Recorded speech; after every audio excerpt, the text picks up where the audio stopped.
General and Doctor, thank you for your service and your continued service. Doctor, I understand that you're a submariner. I was indeed, sir. That's you're a special breed of human being, sir. God bless you for doing that. My first question goes to you, Doctor. Senior intelligence leaders from Cyber Command have been vocal recently about efforts and need to establish a foundational intelligence center for cyberspace. No different from the National Intelligence Center for the Army and Office of Naval Intelligence for the Navy. And in fact, there's a foundational intelligence center for just about every warfighting domain. Can you, what actions have you taken and the Pentagon have specifically pushed for this center, if any? Thank you for that question, Congressman. I do think it will be important for us to make sure that we are able to provide our operators with the right foundational intelligence to conduct. I mean, General Axoni obviously has a tremendous part of this. We are struggling with this question both in the cybersecurity strategy, which is hopefully be published in the near future. It's not quite through the Secretary yet, but it's on its way. And then we are also looking at this from an S&T standpoint as well. So we're kind of approaching from two pieces. We're not there yet. I think it's pretty clear that there is a signal that this is a thing we need to be working on.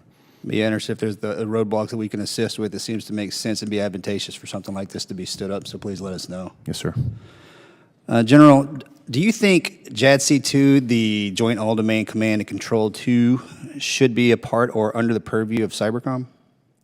Well, certainly, Congressman, this is under the purview of the Department of Defense right now. Where we add to it is obviously the cybersecurity piece of what gets done. This is a broader element of command and control and ability to fuse intelligence and operations that extends even beyond U.S. Cyber Command. But we have a significant role ensuring that what we develop as a department is secure and is able to function in the future.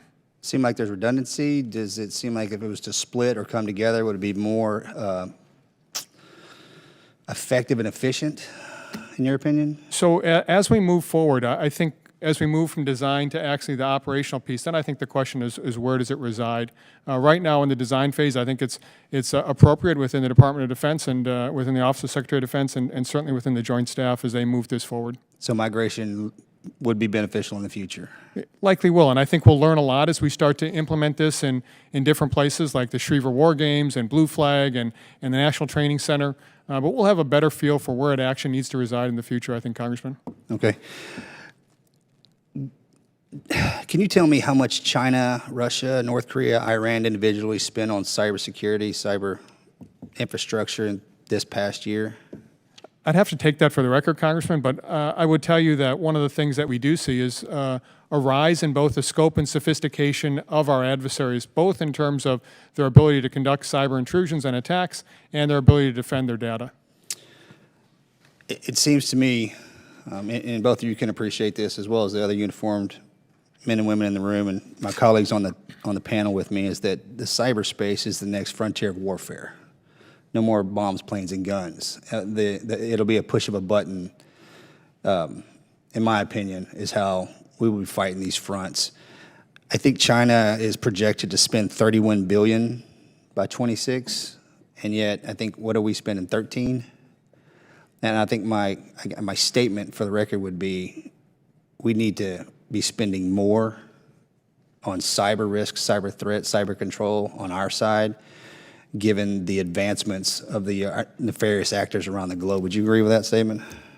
So, Congressman, as a combatant commander, I would probably never disagree with more resources. Okay. But what I would say is that as we take a look at the future, and you highlighted this is the future of where we need to be able to operate in all domains. We're seeing this in Russia, Ukraine right now. How do you combine what we do non-kinetically with what goes on kinetically? There will always be a fight on the ground or the air or the sea, but there also is going to be a fight that's going to take place in cyberspace and space. And that's one of the things that I think Russia, Ukraine has demonstrated to us. Okay, I appreciate you saying that, and I hope you're well aware that if inevitably when something clacks off, it'll be you all that most likely will be on the front lines. So again, thank you. I yield back, sir. Mr.